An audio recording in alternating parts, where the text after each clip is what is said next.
Hi, hello, வணக்கம். This is Jenny. Join with me always, the God's love story. So இதில் இன்னைக்கு நம்ம எந்த ஆழ்வாரை பற்றி தெரிஞ்சுக்க போகிறோம் அப்படின்னா குலசேகர ஆழ்வார். ஸோ அதுக்கு முன்னாடி நம்ம ஆழ்வாரை பற்றி ஒரு சின்ன விஷயம் சொல்லணும்.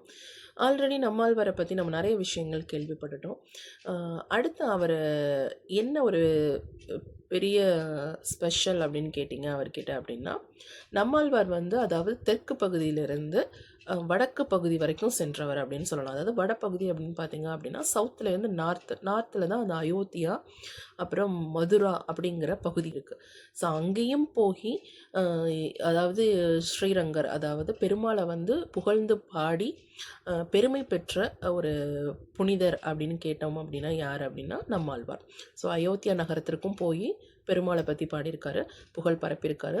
மதுராபுரி நகருக்கும் போய் இறைவனுடைய புகழை பரப்பியிருக்காரு. இதுதான் அவருடைய சிறப்பு நம்மாழ்வார். ஸோ இப்போ அப்படியே அடுத்து நம்ம யாரை பார்க்க போகிறோம் அப்படின்னு கேட்டிங்க அப்படின்னா குலசேகர ஆழ்வார். குலசேகர ஆழ்வார் அப்படிங்கும் போது நம்ம தெரிஞ்சிருக்கணும், இந்த குலசேகர ஆழ்வார்புரம் அப்படிங்கிற ஒரு பகுதி எங்கே இருக்குது அப்படின்னு கேட்டிங்க அப்படின்னா, இப்போதைக்கு நம்ம சொல்லணும் அப்படின்னா கேரளா அப்படிங்கிற பகுதி. அது கேரளா அப்படிங்கிறது நம்மளுடைய பக்கத்து மாநிலம் அப்படின்னு நம்ம சொல்லலாம். ஸோ இந்த கேரளா பகுதியில் தான் இவருடைய அதாவது புகழ் அதிகம் பரவுது அப்படின்னு நம்ம சொல்லலாம், அல்லது பெருமைக்குரியது அப்படின்னா இந்த குலசேகர ஆழ்வார். ஸோ இந்த குலசேகர ஆழ்வார் பார்த்திங்க அப்படின்னா அவருடைய அப்பா மன்னன் அந்த இடத்த ஆள்றாரு. அதுக்கப்புறம் பார்த்திங்க அப்படின்னா அவர் தன்னுடைய அதாவது பொது வாழ்க்கையிலிருந்து வெளியில் வராரு. அதாவது மன்னர் பதவியிலேருந்து வெளியில் வந்துட்டதுக்கப்புறம் யார் அந்த பதவியை வகுக்கிறாரு அப்படின்னு பார்த்திங்க அப்படின்னா நம்ம குலசேகர ஆழ்வார். அவர் தான் அந்த பதவியை வகுக்கணும். ஸோ இப்போ என்ன ஆகுது அப்படின்னா இவருடைய வாழ்க்கையில் நடந்த மாற்றம், இவர் எப்படி டிவோட்டியாக விஷ்ணுன்னா பகவான், யாருக்கு பெருமாளுக்கு எப்படி இவர் சிறந்த ஒரு தொண்டரா அது ஆழ்வாரா அடிமையாக மாறுறாரு அப்படிங்கிறத பற்றி தான் தொடர்ந்து நம்ம பார்க்க போகிறோம். ஸோ இப்போ இந்த குலசேகர ஆழ்வார் பார்த்திங்க அப்படின்னா குலசேகரபுரம் அப்படிங்கிற அந்த பகுதியில் அவர் பிறந்து வளர்றாரு. இவர் இங்கே தமிழ்நாட்டில் பார்த்திங்க அப்படின்னா சேர மன்னன் இருக்கக்கூடிய அதாவது சேர பகுதிகள் திருநெல்வேலி, தூத்துக்குடி இந்த மாவட்டங்களை சார்ந்த பகுதிகளில் என்ன பண்ணுறாரு அப்படின்னு பார்த்திங்க அப்படின்னா குலசேகர ஆழ்வாருடைய புகழ் பரவுது. அடுத்தது இவர் கடைசியாக எங்கே முக்தி அடைஞ்ச ஸ்தலம் பார்த்திங்க அப்படின்னா திருச்சியில் இருக்கக்கூடிய ஸ்ரீரங்கம் டெம்பிள் அதாவது கோவில், அந்த இடத்துல தான் அவர் என்ன பண்ணுறாரு அப்படின்னா அவருடைய பெருமைகள் அப்படிங்கிறது பாராட்டுக்குரியதாக மாறுது. ஸோ இப்போ குலசேகர ஆழ்வாருடைய வரலாறை நம்ம கொஞ்சம் கொஞ்சமாக பார்க்க போகிறோம். ஸோ குலசேகர ஆழ்வார் பார்த்திங்க அப்படின்னா ஒரு பாசுரம் எழுதியிருக்காரு. ஒரு பாசுரம்னா அதாவது ரொம்ப ஃபேமஸான பாசுரம் பார்த்திங்க அப்படின்னா திருமொழி அப்படின்னு நம்ம சொல்லுவோம். அது பெருமாள் திருமொழி. இதை தமிழில் பெருமாள் திருமொழின்னு சொல்லுவோம். சான்ஸ்கிரிட்டில் பார்த்திங்க அப்படின்னா முகுந்த மாலா அப்படிங்கிற மாதிரி தொகுத்திருக்கிறார். அதாவது இறைவனை பாடி தொகுத்திருக்கிறார். இவருடைய காலம் பார்த்திங்க அப்படின்னா 9th century 9ஆம் நூற்றாண்டு. அந்த காலகட்டத்தில் பார்த்திங்க அப்படின்னா ராவணன் அப்படிங்கிற கதை நம்ம கேள்விப்பட்டிருக்கோம். அதாவது சீத்தையை நாடு கடத்து கொண்டு போனது. அதாவது சீதையும் ஒரு அரசி, அதாவது ராமனும் ஒரு அரசன். இது எங்கே நடக்குது பார்த்திங்க அப்படின்னா இந்த அயோத்தியா நகரில் நடக்கக்கூடிய ஒரு மிகப்பெரிய போர். இலங்கைக்கும் இந்தியாவுக்கும் நடக்கக்கூடிய போர்னே வச்சுக்கிறோம் அந்த காலத்தில்.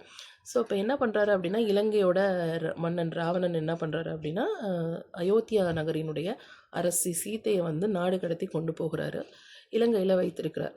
ஸோ அவருடைய காலகட்டத்தில் வாழ்ந்தவர் யார் அப்படின்னு கேட்டிங்க அப்படின்னா நம்ம குலசேகர ஆழ்வார். ஸோ இந்த குலசேகர ஆழ்வார் பார்த்திங்க அப்படின்னா அந்த டயத்தில் தன்னுடைய படை வீரர்களை செய்தியை கேள்விப்பட்டு இலங்கைக்கு அனுப்புகிறார். ஆனால் அனுப்பும்போது என்ன ஆகுது அப்படின்னா எல்லாருமே போட்டி போடுறாங்க, சண்டை போடுறாங்க சீதையை மீட்கிறதுக்காக.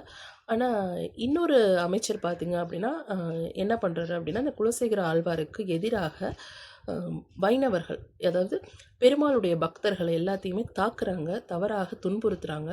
இதை பார்த்து குலசேகர ஆழ்வார் என்ன பண்ணுறாரு அப்படின்னா மக்களை துன்புறுத்தாதீங்க அப்படின்னு சொல்லி அவர்களுக்கு ரொம்ப ஒரு உறுதுணையாக இருக்கும்போது என்ன பண்ணுறாங்க அப்படின்னு பார்த்தீங்க அப்படின்னா கடவுள் அந்த இடத்துல ஒரு சோதனை வைக்கிறாரு.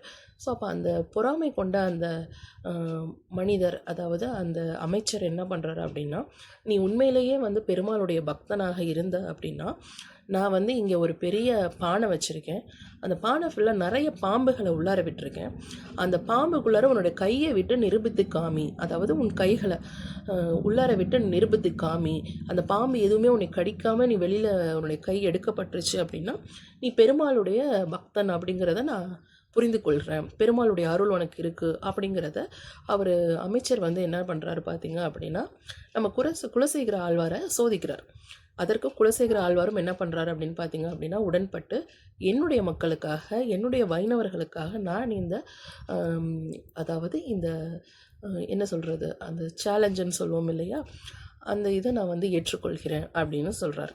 ஸோ அதே மாதிரி அந்த அவரை வைத்த அந்த சேலஞ்சை பார்த்தீங்க அப்படின்னா, குலசேகர ஆழ்வாரும் அந்த பாட்டுக்குள்ளார, அது அந்த பானைக்குள்ளார அதிகமாக இருக்கக்கூடிய அந்த பாம்புகள் நிறைந்த அந்த பானையில் தன்னுடைய கைகளை விட்டு பெருமாளுடைய பெயரை ஓம் நமோ நாராயணான்னு சொல்லிட்டு அவர் எடுக்கும்போது அவருக்கு எந்தவித அச்சுறுத்தலோ பயமோ அதாவது எதுவுமே அவருக்கு நடக்கலை.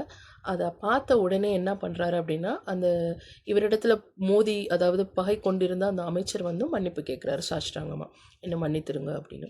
ஸோ அந்த காலகட்டம் பார்த்தீங்க அப்படின்னா என்ன நடந்துகிட்ருக்குன்னா, இங்கே சீதையை கடத்திட்டு போகிற அந்த போர் நடந்துகிட்ருக்கு. ஸோ அந்த டயத்தில் தன்னுடைய படை வீரர்களுக்கு ஊக்கமளிப்பதற்காக குலசேகர ஆழ்வார் இந்த ஒரு பெரிய சேலஞ்ச் அப்படிங்கிறத சவாலை தன்னுடைய வாழ்க்கையில் எடுத்துக்கிட்டு இறைவனுடைய அம்சங்களை சாராம்சங்களை பொதுமக்களுக்கு அதாவது அனைத்து மக்களுக்குமே அதை வந்து வெளிப்படுத்தினார் அப்படிங்கிற பெருமை இந்த குலசேகர ஆழ்வாருக்கு சேரும். ஸோ தொடர்ந்து இதை பற்றி பேசுவோம். நன்றி.